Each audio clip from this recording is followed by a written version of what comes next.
శ్రీవారి లడ్డు కుట్ర మొత్తానికి బట్టబయలవుతా ఉంది.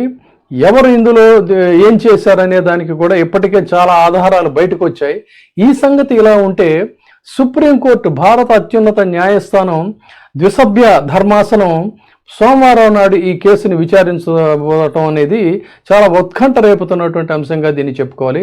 అంతేకాకుండా న్యాయమూర్తుల యొక్క ఎవరు ఈ కేసుని విచారించబోతున్నటువంటి న్యాయమూర్తులను చూసుకుంటే ఆ ఇద్దరి న్యాయమూర్తుల యొక్క ప్రొఫైల్స్ కూడా ఒక బ్రహ్మాండమైనటువంటి ప్రొఫైల్స్ అవి.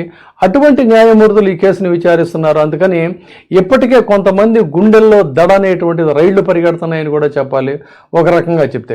అందుకని ముందు బ్రీఫ్గా అసలు ఈ న్యాయమూర్తులు ఇద్దరు కూడా ఎవరు ఈ కేసు విచారిస్తుంది అనే గనక చూసినట్లయితే, అయితే కేసులను ముందు వేసింది వైవి సుబ్బారెడ్డి గారు, టీటీడీ మాజీ చైర్మన్. ఆయన కేసు వేశారు.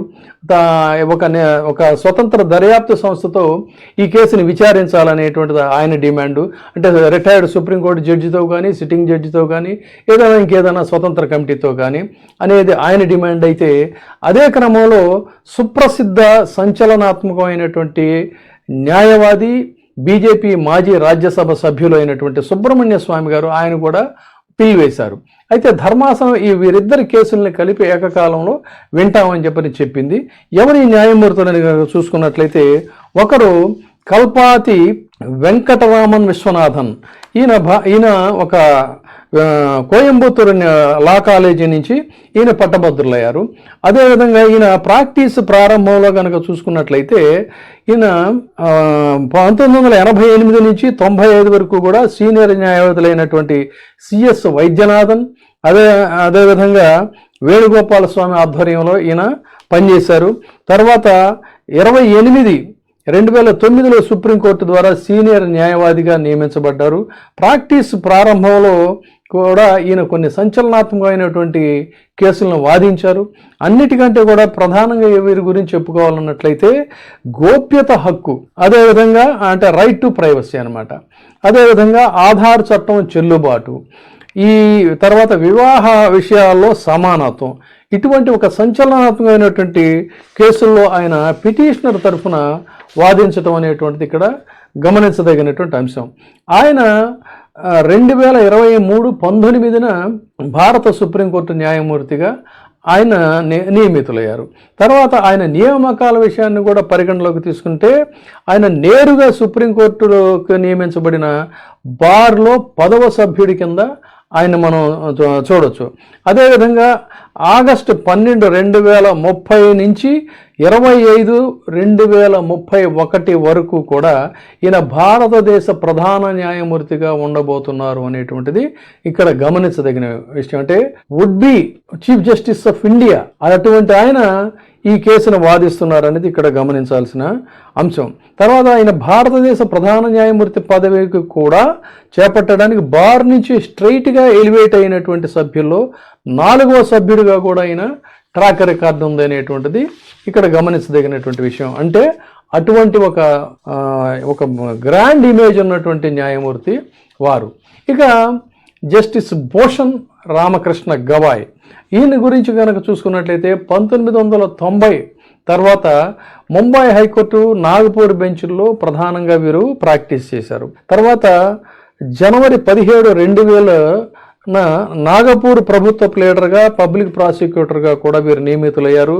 తర్వాత నవంబర్ 14, 2003లో వీరు హైకోర్టు అదనపు న్యాయమూర్తిగా, నవంబర్ 2005కి ముంబై హైకోర్టుకి శాశ్వత న్యాయమూర్తిగా అయినటువంటి రికార్డు వీరిది. తర్వాత మే 2019 భారతదేశ సుప్రీంకోర్టు న్యాయమూర్తిగా వీరు ఎలివేట్ అయ్యారు. అది వీరికి ఉన్నటువంటి ట్రాక్ రికార్డు. వీరు కూడా అనేకమైనటువంటి కేసుల్లో ఈయన గొప్ప సంచలనాత్మకమైనటువంటి తీర్పులు ఇచ్చారు. తర్వాత ఏంటంటే నవంబర్ 23, 2025 కంటే వచ్చే సంవత్సరానికే ఆయన రిటైర్ అవ్వబోతున్నారు. సో ఇది ఇక్కడ గమనించాల్సినటువంటిది. ఇటువంటి ఇద్దరు బ్రహ్మాండమైనటువంటి న్యాయమూర్తులు వీళ్ళు ఈ ఇష్యూ మీద తీర్పు చెప్పబోతున్నటువంటి పరిస్థితి. ఇక లడ్డూలో కుట్రకోణం దాగి ఉంది అనేటువంటిది ఇప్పటికే అనేక అంశాలు బయటకు వచ్చాయి. అన్నిటికంటే కూడా తాజాగా మనం తీసుకోవాలన్నట్లయితే భారత వ్యవసాయ పరిశోధనా సంస్థకి సంబంధించినటువంటి ఆయన సభ్యులు, భారత వ్యవసాయ పరిశోధనా సంస్థ పాలక మండలి సభ్యులైనటువంటి భద్రవాడ వేణుగోపాల్ గారు ఇప్పటికే కొన్ని సంచలనాత్మకమైనటువంటి వాస్తవాలు బయటపెట్టారు. TTD EO Shyamala Rao, NDDB chairman Meenesh Shah, మాజీ చైర్మన్ అయినటువంటి వర్షా జోషిలు దీనికి ప్రధాన బాధ్యులు అని చెప్తున్నారు. ఎందుకు వీళ్ళు ప్రధాన బాధ్యులు అని అన్నట్లయితే ఆయన బ్రహ్మాండమైనటువంటి ఆధారాలను కూడా ఆయన మన ముందు పెడుతున్నారు. ఎన్డీడీబీకి నెయ్యి శాంపిళ్ళు పంపడానికి ముందు వీళ్ళ ముగ్గురు కూడా భేటీ అయ్యారు. ఈ భేటీ మీదే అనుమానం ఉంది. అందుకని సుప్రీంకోర్టు సిట్టింగ్ జడ్జితో విచారణ జరిపించాలని చెప్పని ఆయన రాష్ట్రపతి ముర్ము గారికి లేఖ రాశారు. తిరుపతి దేవస్థానం టీటీడీ లడ్డూ తయారీలో కల్తీ నెయ్యి వాడారనడంలో కుట్రకోణం దాగి ఉంది, దీనికి ఖచ్చితంగా వీరే బాధ్యులు అనేటువంటిది ఈ వేణుగోపాల్ గారి యొక్క వాదన. అయితే ఎందుకు ఈయన అన్నారంటే ఈ జాతీయ పాడి పరిశ్రమాభివృద్ధి సంస్థ ఎన్ఐబి ఇచ్చినటువంటి నివేదికలోనే అసలు కుట్రకోణం దాగి ఉందని చెప్తున్నారు ఈయన. ఆ నివేదిక మీద కూడా సమగ్ర విచారణ జరిపించినట్లయితే అనేకమైనటువంటి వాస్తవాలు బయటకు వస్తాయని, కోట్లాది మంది భక్తుల మనోభావాలతో తీవ్రమైనటువంటి దాడి చేయటం వెనక ఒక కార్పొరేట్ కుట్ర దాగి ఉందని, వీళ్ళని ఖచ్చితంగా శిక్షించాలి అనేటువంటిది ఈయన డిమాండ్. ఆ అంశాలతోనే రాష్ట్రపతి ద్రౌపది ముర్ము గారికి ఈయన లేఖ రాశారు. రాష్ట్రపతితో పాటు భారత ప్రధానమంత్రికి, సుప్రీంకోర్టు న్యాయమూర్తికి కూడా ఆయన లేఖలు పంపించారు. అంటే దీంట్లో నిజాలు నెగ్గు తేలాలి. వ్యాపార ప్రయోజనాల కోసమే వీళ్ళ ముగ్గురు భేటీ జరిగింది, దానితోనే వీళ్ళు కుట్ర పన్నారు. టీటీడీ లడ్డూ వివాదానికి లోపభూయిష్టమైనటువంటి ఎన్డీడీబీ కాఫ్ రిపోర్టుతో పాటు TTD, NDDB, Rashtriya Gokul mission మొత్తం ఈ పెద్దల వ్యవహారం, వీళ్ళందరి వ్యవహారం కూడా ఖచ్చితంగా అనుమానాలుగా ఉన్నాయి. వీళ్ళ భేటీయే ఒక అనుమానానికి తావతీస్తుంది. ఈ నివేదిక తదనంతర పరిణామాలు మాత్రమే ప్రపంచవ్యాప్తంగా ఒక సంచలనాన్ని సృష్టించాయి. అంటే దీని వెనక ఎంత కార్పొరేట్ కుట్ర దాగి ఉంది. తిరుమల తిరుపతి దేవస్థానం విశ్వసనీయతని ఈ కార్పొరేట్ కుట్ర దెబ్బతీసింది. జూలై 6వ తేదీన నెయ్యి శాంపిళ్లను పరీక్ష కోసం పంపించారు. అయితే అంతకంటే ముందు అంటే జూలై 5వ తేదీన టీటీడీ ఈవో శ్యామలరావు ఈ ఎన్డీడీబీ చైర్మన్ మినేష్ తో పాటు ఎన్డీడీబీ మాజీ చైర్మన్ తో కూడా మాజీ చైర్మన్ అదనపు కార్యదర్శిగా పనిచేసినటువంటి వర్షా జోషిల మధ్య ఈ భేటీ జరిగింది. ఈ భేటీ మీదే అనుమానాలు ఉన్నాయి.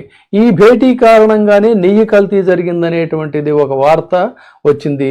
దీని వెనుక రాజకీయ దురుద్దేశాలు ఉన్నాయేమో అనేటువంటి అనుమానాలు కూడా మరొక కోణం నుంచి, ఒకవైపు ఏమో కార్పొరేట్ కుట్ర ఈ ముగ్గురు చర్యల కారణంగా. ఇది ఇలా ఉంటే ఇది ఖచ్చితంగా శ్రీవారి యొక్క విశ్వసనీయతని దెబ్బతీసింది. సో దానికి ముందు వాళ్ళని బాధ్యులను చేయాలి, వాళ్ళ వ్యాపార లావాదేవీలన్నిటినీ కూడా వాటి మీద కన్నేయాలి, ఇన్వెస్టిగేట్ చేయాలి, వాళ్ళని కఠినంగా శిక్షించడమే కాకుండా వాళ్ళ ఆస్తులన్నిటిని కూడా సీజ్ చేసి ఇవి ధార్మిక సంస్థలుగా పంచాలి అనేటువంటిది ఈయన యొక్క డిమాండ్.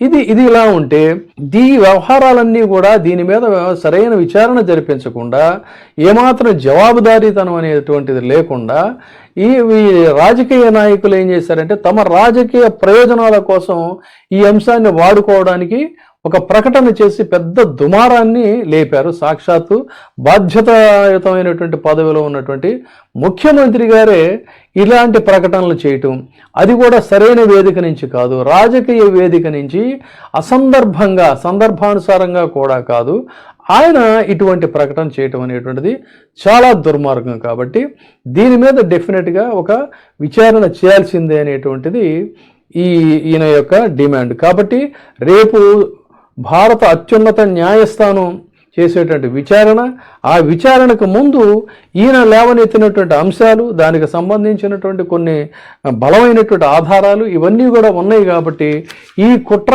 ఖచ్చితంగా రేపు బట్టబయలవుతుంది. దీంట్లో ఒకవైపు కార్పొరేట్ కుట్రదారులు, మరొక వైపు రాజకీయ కుట్రదారులు, వీళ్ళందరూ కూడా బయటకు వస్తారు. మొత్తంగా అత్యంత ప్రఖ్యాతిగాంచినటువంటి శ్రీవారి ఆలయ ప్రతిష్ట, శ్రీవారి ప్రసాదం ప్రతిష్టని ప్రపంచవ్యాప్తంగా వీళ్ళు తమ స్వార్థం కోసం చేసినటువంటి దీంట్లో న్యాయస్థానం మొత్తంగా న్యాయాన్ని వెలువరిస్తుందని, ధర్మో రక్షతి రక్షిత అనేటువంటిది మరొక్కసారి రుజువు అవుతుందని చెప్పని మనం విశ్వసిద్దాం. సబ్స్క్రైబ్ చేయండి, లైక్ చేయండి, షేర్ చేయండి.